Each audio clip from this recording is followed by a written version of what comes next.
Bonjour et bienvenue sur la chaîne d'une femme d'amour. Je suis ravie que vous soyez présents avec moi. Je m'appelle Alexandra et aujourd'hui on va parler d'une femme de foi. Alors j'imagine que parfois on se pose beaucoup de questions. Qu'est-ce que la foi? Comment on fait pour garder la foi? Est-ce que je suis vraiment une femme de foi? Quand on est en Christ, parfois on se pose beaucoup de questions. Alors tout d'abord, un petit disclaimer. Cette chaîne n'est pas là pour vous imposer quelque chose. C'est simplement un canal d'encouragement.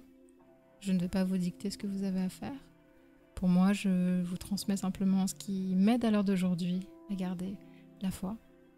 J'estime qu'entre frères et sœurs, on doit s'encourager. Et même si c'est quelqu'un qui n'est pas chrétien aujourd'hui qui m'entend, je pense que c'est important de pouvoir s'aider. Les pensées.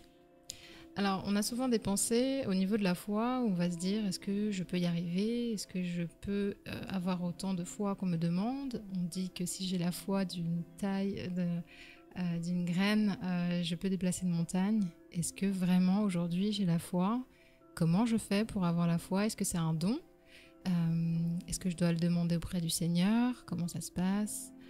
Face à ces certaines questions, j'ai pris un passage dans un livre que j'aime beaucoup, qui s'appelle Le Libérateur de Neil Anderson. C'est un livre que je vous conseille énormément si vous avez des problèmes avec vos pensées. Le Libérateur parle de comment vaincre les pensées négatives, les sentiments irrationnels, les péchés invétérés. Il parle de beaucoup de sujets à l'intérieur et donc je vous mettrai le lien en barre de description si vous êtes intéressé. J'ai pris un passage dans son livre là où il parle des armes qu'on doit revêtir, que le Seigneur nous a données. Et donc, j'ai le bouclier de la foi. Et j'aime beaucoup ce qu'il dit, donc je vais vous lire un petit peu. Il dit « L'objet de notre foi est Dieu et sa parole. Plus vous en aurez sur Dieu et sa parole, plus votre foi augmentera.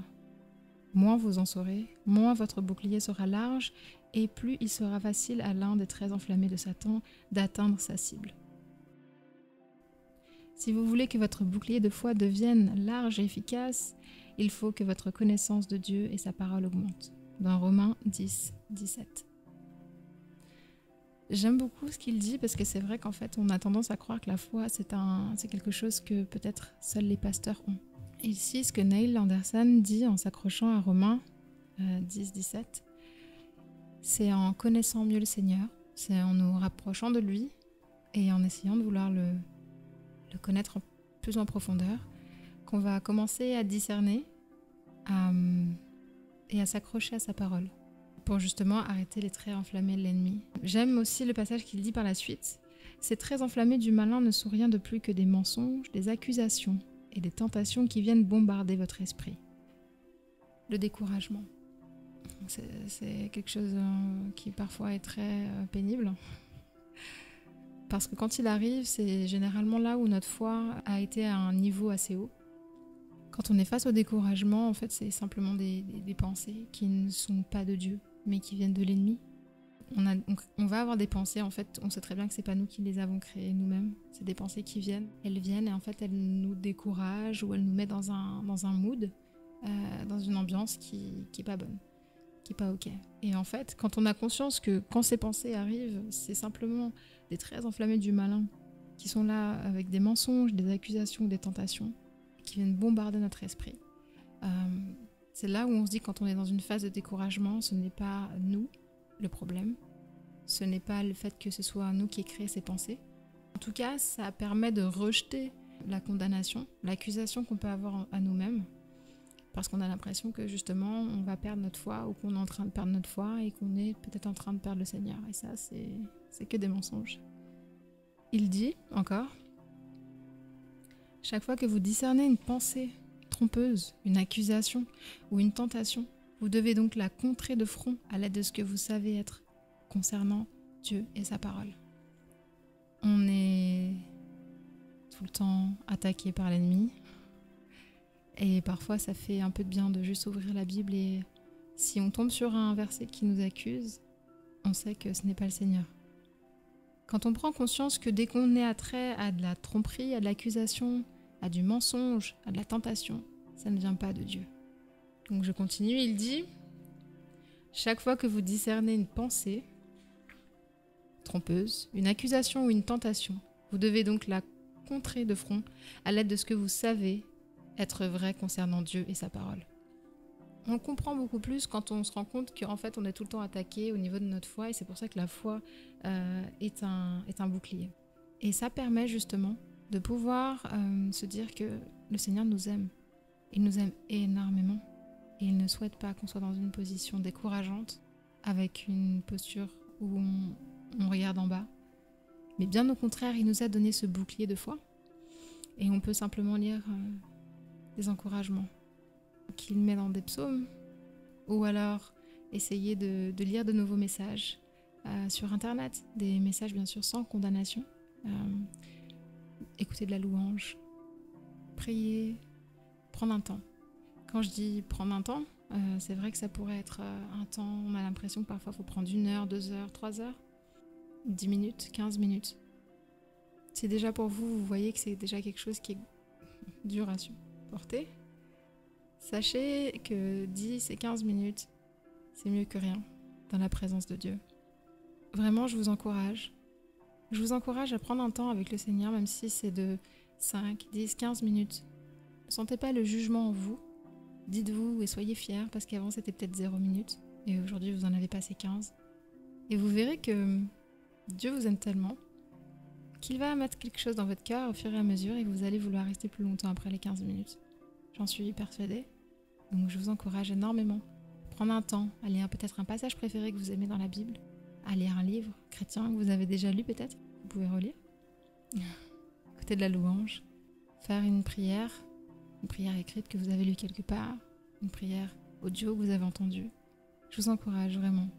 N'ayez pas de condamnation. Lorsque vous écoutez un message et que vous voyez que vous avez une condamnation qui vous rappelle peut-être vos passés, à votre passé, vos péchés, vous vous sentez triste, vous vous sentez inconfortable, vous avez l'impression que ça vous diminue auprès des yeux de Dieu, alors il est peut-être bon de changer de message, parce que le Seigneur est vraiment dans l'amour. Il est dans l'amour et il comprend ce que vous vivez. Alors, je vous encourage très fortement. Pour finir cette vidéo, j'aimerais qu'on fasse une prière.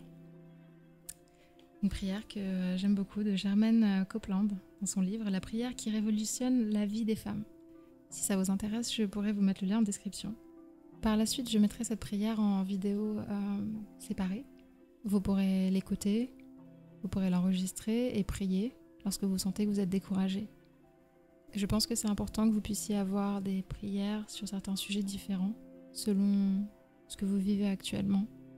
Et le Seigneur m'a mis à cœur de commencer la première vidéo avec la foi. Si actuellement vous êtes en train de faire autre chose en m'écoutant, j'ai écrit la prière directement sur la vidéo si vous souhaitez la lire, pour pouvoir répéter par la suite. Seigneur, j'ai épuisé toutes les possibilités que j'avais de changer la situation et les circonstances de ma vie dans lesquelles je suis actuellement, et je me retrouve ainsi absolument impuissante. Éternel, mon Dieu, je crois en toi, mais je t'en supplie, viens à mon secours car ma foi est bien faible. Ce qui est impossible aux humains t'est possible. Ô Seigneur, aussi je me courbe humblement devant toi, et je sais que tu me relèveras le temps voulu. J'ai un ami souverain qui est parvenu jusqu'à ta présence même. C'est Jésus, ton Fils. Je tiens donc fermement la foi que je proclame. Mon ami est capable de comprendre mes faiblesses. Il a été tenté, en tout comme je le suis, mais sans commettre de péché. Je m'approche donc, avec confiance de ton trône, où règne la grâce pour que tu me portes au secours au bon moment. Face au découragement, à la déception et à la colère, je veux croire ta parole. Tu es le Dieu tout-puissant. Grâce à ta main puissante, tu anéantis les forces qui sont liguées contre moi. Tu es le Seigneur, Yahvé, celui qui tient ses promesses, le Tout-Puissant. Éternel, je crois que tu entends mes plaintes, mes cris de désespoir. Je vivrai pour voir tes promesses de délivrance s'accomplir dans ma vie. Tu n'as pas oublié un seul mot de ta promesse. Tu es le Dieu de l'Alliance. C'est toi qui vas me libérer du poids de l'esclavage et de l'emprise de l'ennemi qu'a sur ma vie. Tu m'as racheté par la force de ton bras et par de grands jugements. Tu as fait de moi ta fille et tu es mon Dieu. Tu es un père pour moi. Tu m'as libéré du passé qui me tenait en esclavage et tu m'as transporté dans ton royaume d'amour, de paix, de joie et de justice. Tu as tout acquitté et mon passé balayé. Là où le péché s'est multiplié, ta grâce a été bien plus abondante encore. Père, au nom de Jésus, je veux m'approprier tes promesses. Je veux saisir l'occasion que tu me donnes et courir le risque de combattre le bon combat de la foi. Je cours avec persévérance vers le but que tu m'as proposé, sur la piste que tu as tracée devant moi. Je n'ai plus rien à craindre, car tu m'as affermi dans la justice. Je suis à l'abri de toute oppression, délivré de la terreur qui ne me menacera plus. Si l'on veut m'attaquer, je sais que cela ne viendra pas de toi, Père. D'ailleurs, quiconque m'attaquera succombera devant moi. En tout cela, je remporte la complète victoire par Jésus qui m'aime. En son nom, je te prie. Amen. J'espère que cette prière vous a fait du bien. Vous trouverez en écrit les références bibliques de cette prière. Donc vous pourrez retrouver cette prière par la suite en vidéo. J'espère sincèrement de tout mon cœur que cette vidéo aura pu vous apaiser dans la situation où vous êtes actuellement. Je prie que le Seigneur vous mette à cœur un petit moment avec lui, qui deviendra par la suite un grand. Et je vous dis à très bientôt dans une prochaine vidéo. Merci, prenez soin de vous et soyez bénis.